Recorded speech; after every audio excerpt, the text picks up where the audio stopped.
Good morning. So I am at a new location, some distance away from my normal operating range, but we got a very special scenario, and the owner I know well, and he asked if I would come take a look. So let's try and figure out what's going on. We have a 15-ton Trane unit. Some 6 months ago, first stage compressor shorted to ground. They replaced it. It lasted a month and it shorted to ground again.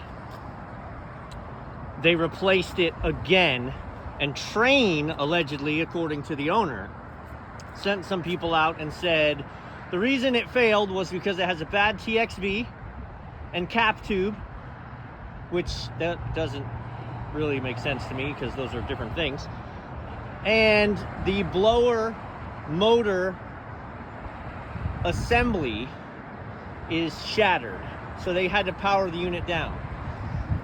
So we've talked about this before. At these kind of locations, there's no redundancy, so this unit serves the entire kitchen and I'd say 70% of the dining room. So they have just been uncomfortable since Christmas, and it's now, you know, a month later. So let's tear into it. I love these new adventures. I really do, right? Okay, so told you what I knew to be true. I just took this belt off. So the blower wheel assembly bracket seems to be fine. It's the motor, the physical bracket of the motor,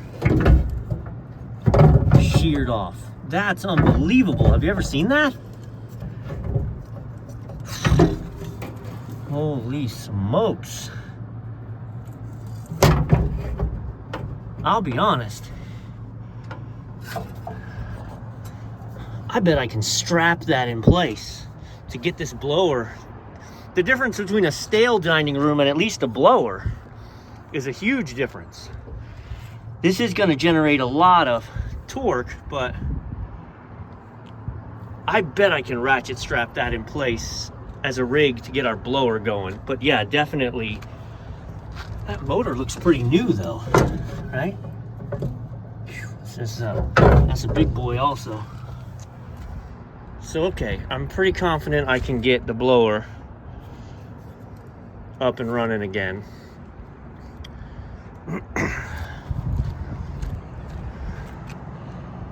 Date of manufacture 7/2008. Boy. Well, who's done the quick math, kids? It's a 15-year-old unit.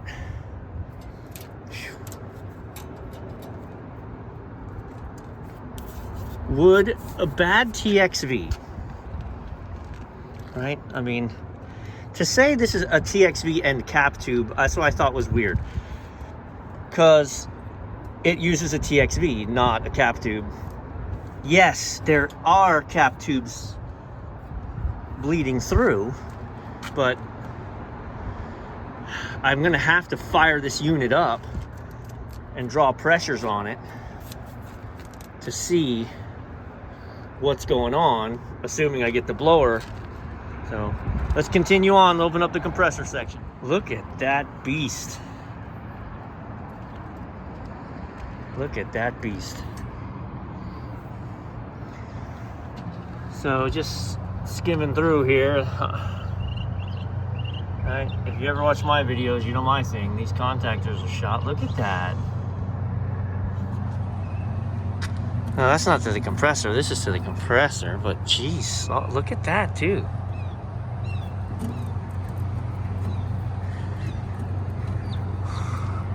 So our compressor wires, red, blue, black. Black, so the black's running straight from the terminal. I'll be honest, that looks burnt. That new wire looks burnt.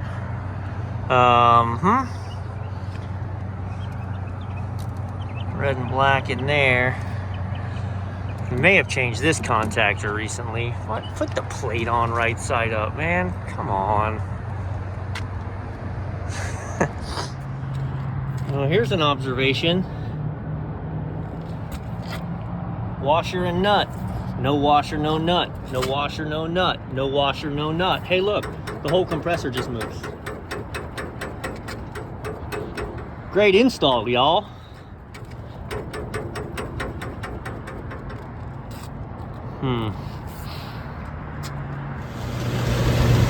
That'll do, donkey. That'll do. I'm just leaving this for troubleshooting. I'm not gonna run to the parts house, buy a $700 blower motor, only to find out the thing's not gonna run either way. So, I got a ratchet strap with a 1,500 pound strap, pulled tight, cut the ends of the strap, so there is no chance it can get sucked into the belt. And we keep rolling. All right, so the blower motor's running. This is our blower contactor. I'm gonna open it up and check it. But I'm pulling 8.5 amps. I'm allowed to pull 9.2, so that's fine. Look at our control board. Y1 and Y2 are jumped out. So when cooling comes on, you get both coolings all the time. W1, W2 are jumped out. So we've turned a two-stage unit into single stage. I'm not positive they didn't do that when they lost this compressor, but I would have think if that was the case, there we go, when they put it back in, they would have fixed it. All right, let's pull some Amtros now that we got compression kicked in. So you gotta lean this up against the body, otherwise we're bypassing the coils, right? And you're gonna have head pressure problems. So what kicked on was second stage. First stage is not running.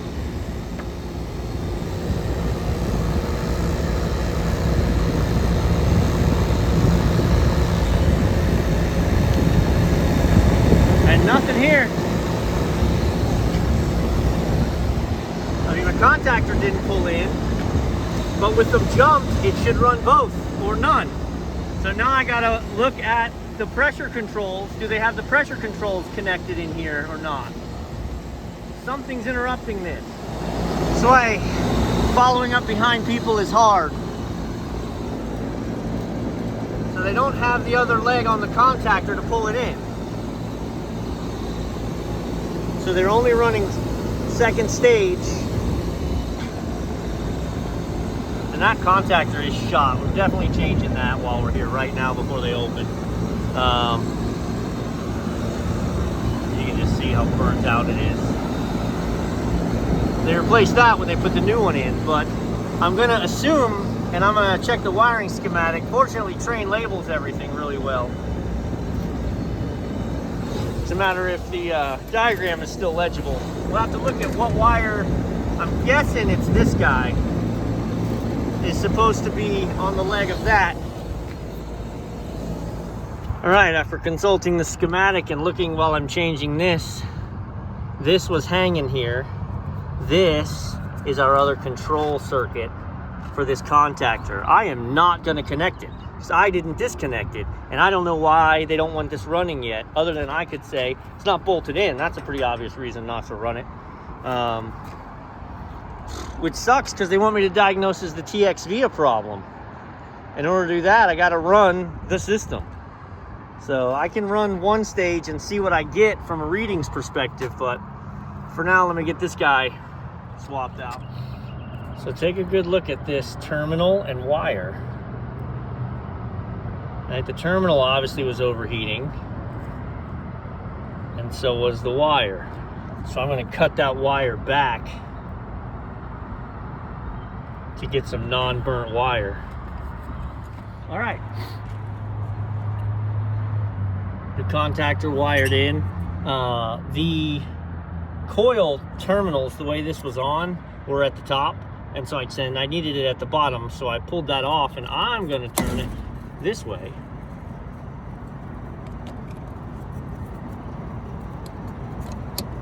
I'm going to remount it so it's right side up.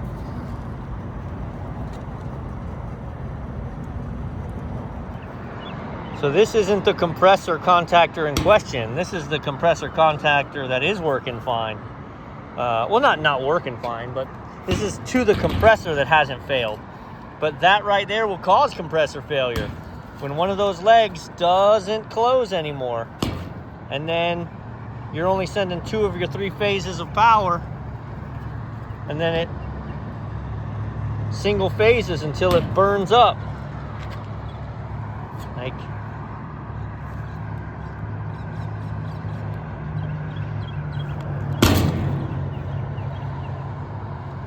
look back at all your service calls. If you're an owner or if you're a technician, how many service calls are a capacitor and contactor? A lot. The majority. The absolute majority. So why don't you go once a year, change all the capacitors and contactors? You're still going to have stuff that breaks, man. You're still going to have catastrophic issues you have to deal with. But we don't need these easy ones. Alright, so I was doing other stuff downstairs, letting this run because it should have been running on one circuit, and I just felt like it wasn't. I got up here and it wasn't pulled in. I checked to Y1 to come and I had 24 volts, so I'm like, what the heck? I'm not one for editing them out. That's the contactor I put on. It's 240 volt coil. It's a 24 volt system. Come on, Joe. 24 volt contactor. Now she'll work. But I mean, it's just that easy. I ran down to the truck. You know what I really did, if I'm being totally transparent? I was like, let me confirm, because the old one didn't have this data plate.